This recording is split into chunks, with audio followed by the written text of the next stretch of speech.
ଖାଇଦେବା କଣ କହୁଥିଲ କଣ କଣ କହୁଥିଲ ଏ ରହବେ କଣ କହୁଛୁ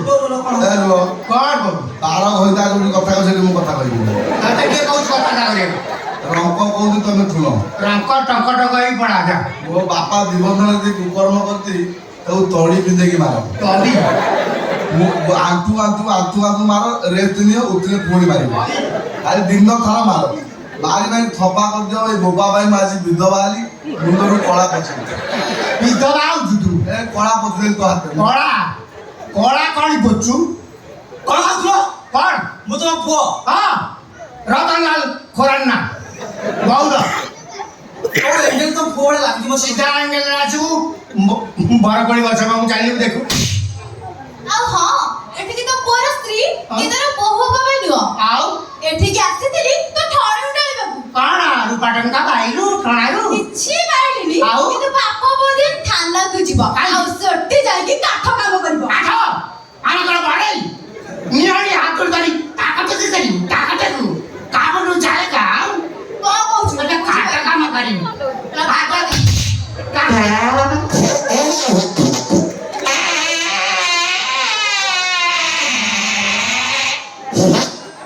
ଧନ ତମେ ପାଣି ଦେଲ ଏଟା କହୁଥିଲ ବାହୁ ପଡି ପଢ ଏଇ ଲୋ ଆପଣ ଏଠି ସେଠି ସବୁଠି ମାଛ ଦଉଥିଲେ ଆପଣ ଦେଖିଲେ ମୋ ଦେହ ହାତ ପାଇ ଯାଉଛି ମାଛ ଦଉଥିଲେ ଆପଣ ଥାଳିଆ ଭଳିଆ ଦେଖାଯାଉଛନ୍ତି ଓମ୍ ସାଇରାମ ମୋ ସାଇରାମ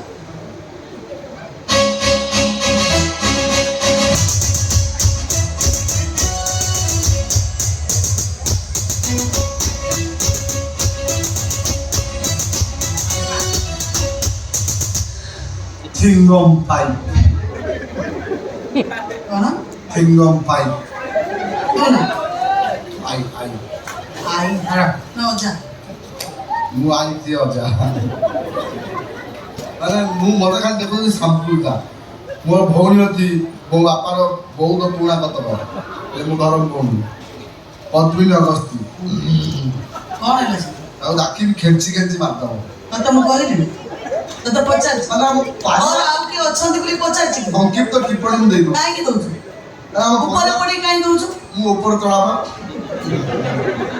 ମୁଁ ହସୁନି ମୋ ମୁହଁଟା ସେଇଆ ଜଣା ପଡୁଛି ତୁ ମୁଁଟା ସେମିତି ବୋଲି ଜଣା ହଲି ଚୁପିକି ଥୋଇଲି ତାକୁ ମୁଁ ଡାକୁନି ମୁଁ ଡ୍ୟୁଟି କରୁଛି ଧରା ପଡ଼ିଯାଇଛି ଡ୍ୟୁଟି ଆଉ ଧରା ମୁଁ ଭାବିନଥିଲି ମୁଁ ଧରା ପଡ଼ିବି ଏଇ ବୋପା ପାଇଁ ଧରା ପଡ଼ିବି ବାପା କଣ କହୁଛି Sakrum di Betrona Tabu, Rajum Dru, Igramadum, Ada Pusti Tranta. ବାପା କହୁଛି ମୋ ନାଁ କଣ କହୁଛି ମାନେ ସବୁ ଭୁଲ ମତେ ଦଉଛି Sakrum Bidre, Yakrum Sat, Jar Bidum Kude. ଦିଦିକୁ ଭୁଲ ବାପା କହୁଛି ଦିଦିକୁ ଭୁଲ ମାଗିଲେ ପଳେଇବା ନା ଥିଲା ନା Restro Beten. ଦିଦି ଭାରି କଡା ଲୋକ Ada Betan Tandre. କାହିଁ ଏମିତି ସେମିତି ହଉଛି ବେକାରୀ କଥା କହୁଛି ଓ ବାପା କାହିଁକି Air Bandro, ବାପା କାହିଁକି କହୁଛି ମୋତେ Petro Petro Chatrum, କାହିଁକି କହୁଛି ବେ Ada Tu. Tar Bidre. ଆମେ ଏମିତିଆ ଜନ୍ତୁ ମାନେ ଜଗତ ଦେଇଆ ଜଣା ପଡୁଥିବ ମୁଁ ଜାଣି ସାରିଲିଣି ମୁଁ ମତେ ପଚାରନ୍ତି ତୁ ପାରମ୍ପରିକ ବେଇଆ ସବୁ ମାନି ଯାଉଛୁ ମୁଁ କଣ ମାନି ଦିଅନି ଭୁଲ ତାଙ୍କ ଦଳା ପତ୍ର ମାନି ଦିଅନି ମୁଁ କାଠ ଥୁଲି ଆପଣ ମରିଯିବେ Restro Dru, Endre Ketu, Endre ତୋ Bidu, କାଖରେ କଣ Citri Betru. କୋଉ ତାକୁ ଧର ମୁଁ ଯାଉଛି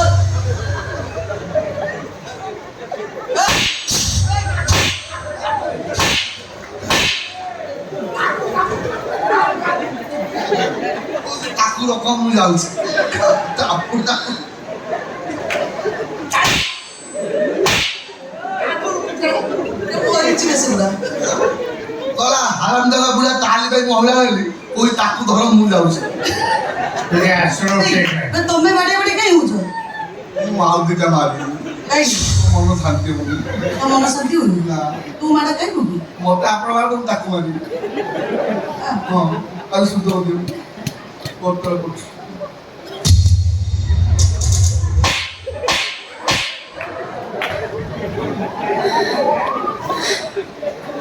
Ada Bandro.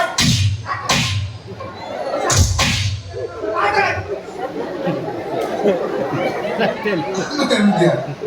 ତୁ ପାରିବୁନି କହୁଥିଲି ଜଗତ ଭାଇ ତୋ ଦ୍ୱାରା ହବନି ପାରୁନି ବା ବୋପାଟା ପାଲୁନି ତୁ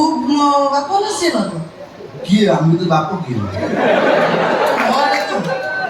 ମୁଁ ଜାଣିଥିଲେ କଣ ତୋ ଦାଇ ଜାଣା ଆଁ?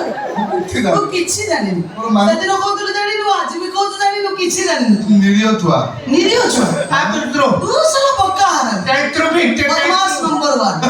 ତୋରି ପାଖରେ ସବୁ କଥା ଅଛି ଏଇ, କଣ ହସୁଛୁ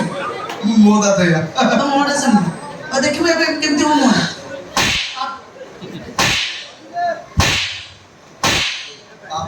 ବାପା କହିଛି ମାନ ପାଇଲା ନିତ୍ୟ ବନ୍ଦ କରିଦେବୁ କାଟିବୁ ସେଇ କଥାକୁ ମୁଁ ଗୁରୁ ଜ୍ଞାନ କରିଛି ମୋ ବାପାର ଠିକ ପୁଅ ନିଶ୍ୱାସ ବନ୍ଦ କରିବୁ ୟା ୟା ବନ୍ଦ କର ୟା ବନ୍ଦ କର ନିଶ୍ୱାସ ୟା ବନ୍ଦ କର ବେ ବନ୍ଦ ହେଇଗଲାଣି ବନ୍ଦ ହେଇଗଲାଣି ୟା। ତୋ କଥା ହଉଛୁ ବନ୍ଦ ହେଲା କେମିତି ହବ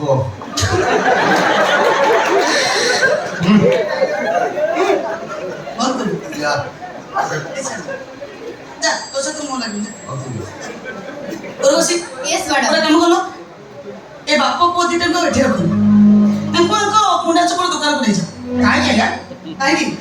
ଶୁଣି ସାର୍ କୁଣ୍ଡା? ମୁଁ କହୁଛି ଶୁଣି ସାର୍ ଚୋକଡ଼ ହଁ ସେଇଠି ଆଙ୍କ ପ୍ୟାଣ୍ଟ ସାର୍ଟ କରି ଆଙ୍କୁ ଲଙ୍ଗଳା କରି ଆମ ଦେହ ସାରା ଗୁଡ଼ ପଡି ଆମେ ତ ଜର୍ସି ଗାଈ ଗୋଟେ କୋଣରେ ବାପକୁ ପକେଇଦବ ଆଉ ଗୋଟେ କୋଣରେ ପୁଅକୁ ପକେଇଦବ ଅନେକ ମନେ କରି ଆସିଲା ବେଳେ ବାହାର ପଟୁ ତାଲା ପକେଇକି ଆସିବ ଗୋଟେ କନେଷ୍ଟବଳ କୋଉଠି ରଖିବ 10-15 ଦିନ ଗଲା ପରେ ଗନ୍ଧ ଛାଲେ ଯାଇ ଏଗୁଡାକୁ ଖୋଲିବ ଆଉ ଗନ୍ଧ କାହିଁ ଛାଡ଼ିବ ଚନ୍ଦ୍ରା ପିଗୁଡ଼ି ଖାଇକି ମାଉଁସ ସାରି ଦେଇଦେବେ ଆଉ ଗନ୍ଧ କାହିଁ ଛାଡ଼ିବ ତମର ଯୋଉ ପ୍ରକୃତି ସେ ହାଡ଼ ଗନ୍ଧ ହବ ଏଷ୍ଟ୍ରୋବିନ୍ ଇଣ୍ଟ୍ରେ ପେକୁଟୁ ମୋର ଶେଷ ଇଚ୍ଛା ପୂରଣ କରିଦିଅନ୍ତୁ ମୁଁ ଚାଲିଯିବି କଣ ଶେଷ ଇଚ୍ଛା କଣ ମୁଁ ଗୋଟେ ଚେୟାରରେ ବସିବି ବୁଝାଉ ମନ୍ତ୍ରୀଙ୍କ ଚେୟାର କଣ ବହୁତ 7 କୋଟି ଟଙ୍କା ଖର୍ଚ୍ଚ କରିଛି